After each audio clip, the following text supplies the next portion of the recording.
The day my daughter's teacher looked me in the eyes and said, "Children from families like yours rarely become successful." I wanted to argue. I wanted to yell. But my 8-year-old daughter was sitting just outside the classroom door, listening. What that teacher didn't know was that my daughter had been secretly making a promise every single night before going to bed. A promise that would change both of our lives. But before we continue, if you love emotional revenge stories, powerful life lessons, and unforgettable endings, subscribe to Bloodline Revenge Stories, leave a like, and share this video. Your support helps us bring you a brand new story every week. Now, let me tell you how one cruel sentence changed our future forever. My name is Emma Walker. I'm 34 years old. And I've been raising my daughter, Ava, by myself since she was 3. Her father didn't die. He simply left. One morning he packed a suitcase, promised he'd come back, and never did. For a long time, Ava waited by the living room window every Sunday afternoon. Daddy said he'd visit today. She'd whisper. I'd smile. Even though I knew he wasn't coming. Eventually, she stopped asking. That broke my heart even more. Money was always tight. During the day, I worked as a waitress. At night, I cleaned office buildings.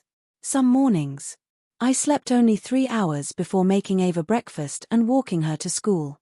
I never complained, because every sacrifice meant another opportunity for my little girl. Every evening, we studied together at our tiny kitchen table. She loved mathematics, science, reading. Sometimes she'd solve puzzles faster than I could. I often joked, "You're smarter than your mom." She'd smile. "No, I'm just practicing." One Thursday afternoon, I received a call from her school. "Mrs. Walker, this is Lincoln Elementary. We'd like you to attend a parent-teacher conference." I assumed Ava had done something wonderful. I couldn't have been more wrong. Mrs. Patricia Wilson folded her hands across her desk. She didn't smile. She didn't offer me a seat. Instead, she looked at Ava's file. Then at my worn-out waitress uniform. Finally she sighed. "Mrs. Walker, your daughter is intelligent." I smiled proudly. "Thank you." Then came the sentence. "I just don't think she'll ever reach her full potential." My smile disappeared. "I'm sorry." Mrs. Wilson leaned back. Children from low-income households usually struggle later in life. They often lack the resources, the connections, the opportunities. She looked directly into my eyes. "It's important to have realistic expectations." For a moment, I couldn't believe what I was hearing. I quietly asked, "So you're saying my daughter should dream smaller? Because we're poor?" Mrs. Wilson shrugged. "I'm saying disappointment hurts less when expectations are realistic." Outside the classroom, Ava stood frozen. She had heard everything. Every single word. I walked out of the classroom, trying not to cry, not because of what Mrs. Wilson had said, but because I knew my daughter had heard every word. As soon as we got into the car, Ava looked out the window. She didn't say a single word during the drive home. That silence hurt more than any insult. That evening, I found Ava sitting alone at our tiny kitchen table. She wasn't doing homework. She wasn't drawing. She was writing something inside a small blue notebook. "What are you writing, sweetheart?" She quickly closed it. "Nothing."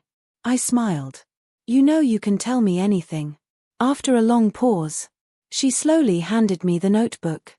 On the first page, she had written one sentence. "People I'll prove wrong." My heart skipped a beat. The first name on the list, Mrs. Patricia Wilson. Underneath it, Ava had written, "She thinks poor kids can't become successful. I'll prove her wrong." I turned the page. Another promise. "Mom will never have to work 2 jobs forever." The next page. "One day I'll buy Mom a house." The next. "No one will ever make Mom feel small again."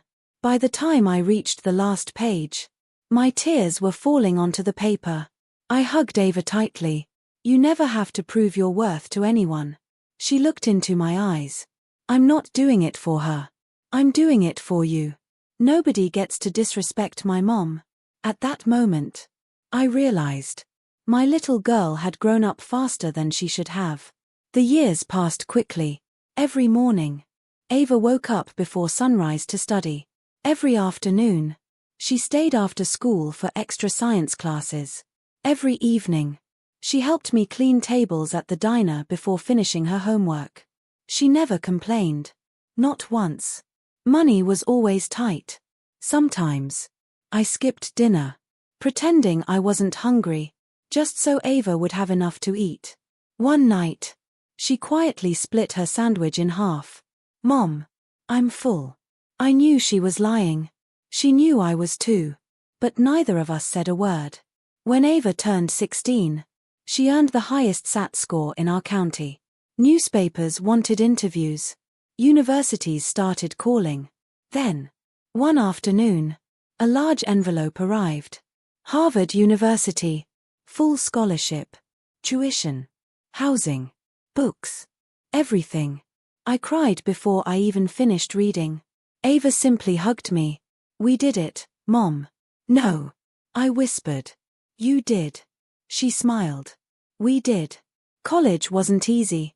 She worked late nights. Completed internships. Graduated at the top of her class. Within a few years, she founded a technology company that solved problems for hospitals across America. Her ideas saved hospitals millions of dollars. Investors believed in her. Employees admired her. By the age of 28, she was the CEO of one of the fastest-growing healthcare technology companies in Chicago. One Friday afternoon, she called me. Mom, can you come to my office tomorrow? I have a surprise. The next morning, I walked into her headquarters.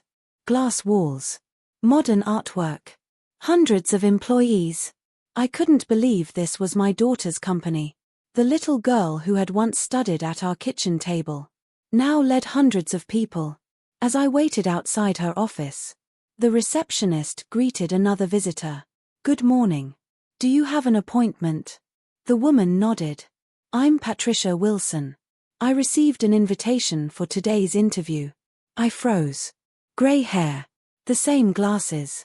The same confident walk. Mrs. Wilson. Ava's former teacher. She hadn't recognized me. Not yet. She smiled politely. I'm applying for the Director of Education Outreach position. Before I could respond, the receptionist stood. Mrs. Wilson. The CEO is ready to see you now.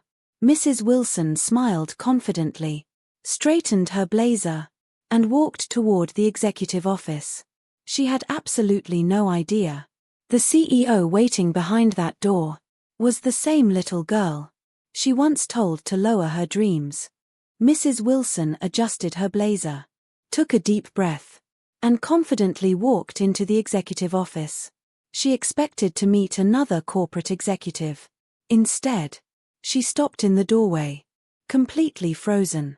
Behind the large wooden desk sat a confident young woman in a navy blue business suit.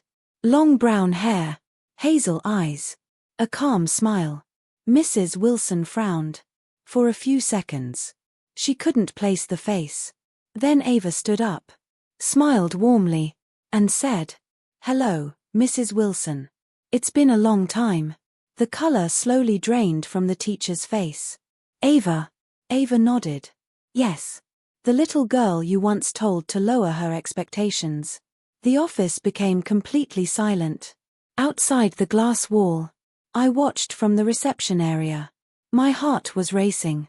Not because I wanted revenge, because I wanted to know how my daughter would handle this moment. Mrs. Wilson slowly sat down. She looked embarrassed. I had no idea. Ava smiled politely. I know. Mrs. Wilson lowered her eyes. I've thought about that meeting many times over the years. I regretted what I said. I just never imagined you'd be sitting here. Ava quietly replied. Neither did I. She walked to a bookshelf behind her desk. Reached for an old blue notebook. The same notebook. She had started when she was only 8 years old. She placed it gently on the table. Mrs. Wilson looked confused. "What's this?" Ava opened the first page. The words were still there. "People I'll prove wrong." Mrs. Wilson slowly read the first name. Her own. Tears instantly filled her eyes. "I remember," she whispered. Ava smiled softly. 4 years. I carried this notebook everywhere. Whenever life became difficult, I read your words again. Not because I hated you.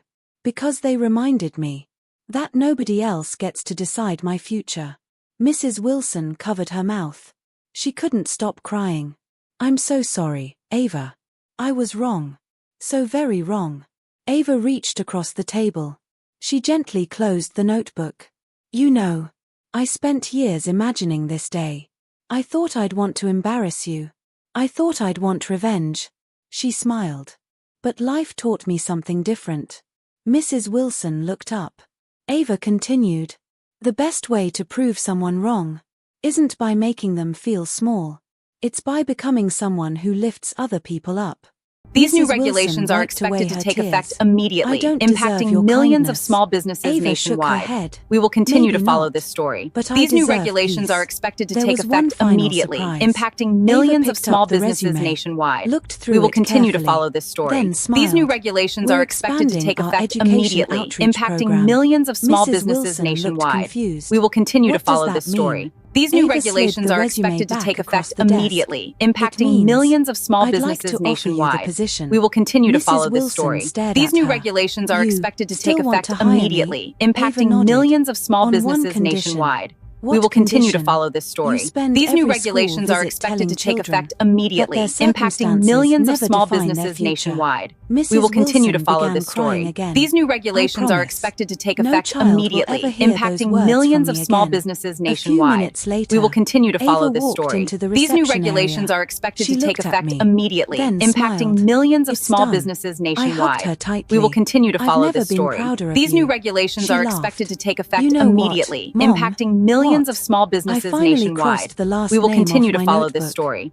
These That new evening, regulations are we expected to drove take back effect to our old immediately, neighborhood. impacting Our millions of tiny small apartment businesses building was still nationwide. there. We will The continue to little follow this diner where story. I had These new worked regulations are was expected still to take open. effect We immediately, walked impacting inside. millions of The small owner businesses recognized me nationwide. immediately. We will continue to "Emma, follow this it's story. been These new years." regulations Ava are expected to quietly take paid effect for everyone's immediately, dinner that impacting night. millions of Not small because she businesses wanted nationwide. attention, We will continue to because she follow this remembered story. what it These felt new like regulations are when expected to take kindness effect was in short immediately, supply. impacting A few millions of months small later, businesses nationwide. Mrs. Wilson We will became continue to one of the follow this company's story. most These new passionate regulations are speakers. expected to She take effect traveled to schools immediately, across the impacting country. millions of small Every businesses presentation nationwide. ended with the We will same continue to follow sentence. this story. She would hold up a photograph of Ava as a little girl and say, "Never tell a child their dreams are too big.